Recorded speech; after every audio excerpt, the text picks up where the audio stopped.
Сәлеметсіздер ме балалар? Бүгінгі сабаққа қош келдіңіздер. Бүгін біз сіздермен 12-ші сабақ өзіңді тексер, яғни қорытындылаймыз. Олай болса сабағымызды бастаймыз. Бірінші тапсырма өзің туралы айт дейді. Балалар, өздеріңіздің аты жөніңіз, тегіңіз, туған жылыңыз, айыңыз, күніңіз және де мекен жайыңыз туралы жазасыздар.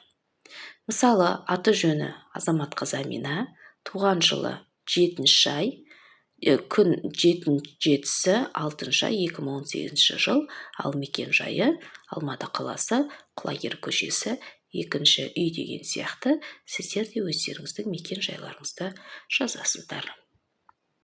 Екінші тапсырма өлеңді оқы. Өзіңнің есімің туралы әңгімеле. Менің есімдерім. Әжем мені қозым дейді, атам тарлан бозым дейді.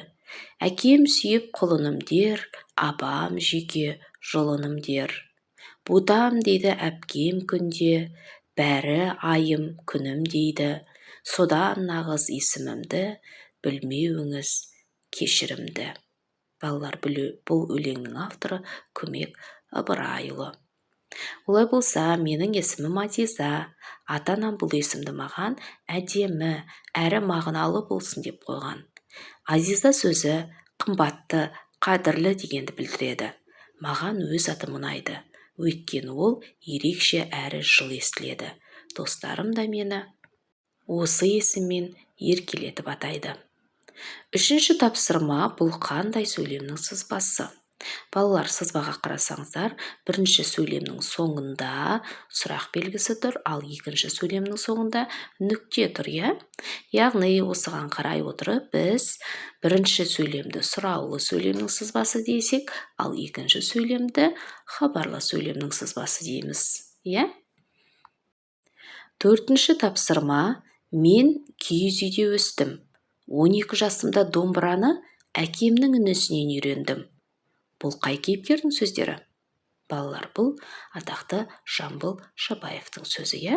Жамбыл Шабаев 12 жасында домбыраны әкесінің інісінен үйренеді, ал 15 жасында ол атақты Сүйінбай Аронұлына барып өзінің өнерін паш етеді, және де ол киіз үйде өскен. Бесінші тапсырма, сұрақтарға жауап бер. Қажымұқан нені тісімен көтерді? Қажымұқан кір тасты тісімен көтерді. Нені мойнына орап майыстырды?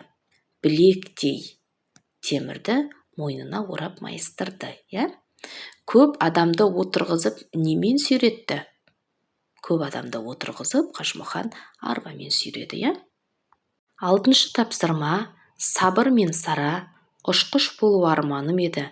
Мәтіндеріндегі кейіпкерлерді ата. Балалар, сабыр мен сара мәтініндегі кейіпкерлер Сабыр, Сара, анасы және мұғалім, Ал ұшқыш болу арманым еді мәтіндегі кейіпкер Хиуаз Доспанова. Жетінші тапсырма, өлеңнің ұйқас сөздерін сәйкестендіріп жаз. Балалар, бізге мына жерде аламын, кигенді, түймемді деген сөздер берген екен. Енді осыны ұйқасына қарай өлеңге қойып жазамыз, Енді өлеңді оқиық. Жақсы көрем үйденді, киімімді өзім кигенде, өзім қадап түймемді, түсіп қалған аламын. Сегізінші тапсырма, сөздерді айтылуы мен жазылуына қарай кестеге жаз.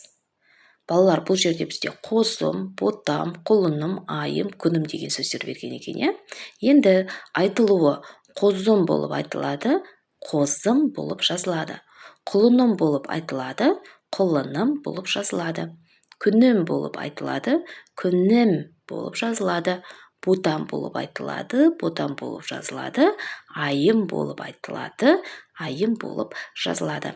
Қарасаңыздар, соңғы екі сөздің айтылуы да және де жазылуы да бір екен, Тоғызыншы тапсырма, белгілердің мағыналарын түсіндір дейді. Қарасаңыздар, балалар, бізде үш белгі берген екен, Бірінші белгі адамның суда жүзуіне тыйым салған, яғни шомылуға тыйым салынады дейді. Бұл белгілі бір аймақтарда қойылады. Абайлаңыз, иттер жүретін қауіпті аймақ. Бұл суретті көрген кезде балалар абайлап жүрулеріңіз абзал. Ескертуге арналған дабыл белгісі. Мінекей балалар, осымен біздің бүгінгі сабағымыз аяқталды. Сабақ сіздерге түсінікті болды деген ойдамын. Егер де сабақ түсінікті болса, лайк басып, сұрақтарыңыз болса, комментарий бөліміне жаза өтіңіздер. Міндетті түрде жауап қайтаратын боламын. Ал егер де каналға тіркелмеген болсаңыз, каналымызға тіркеліп, қоңыраушаны басып қоюды ұмытпаңыздар. Сау болыңыздар.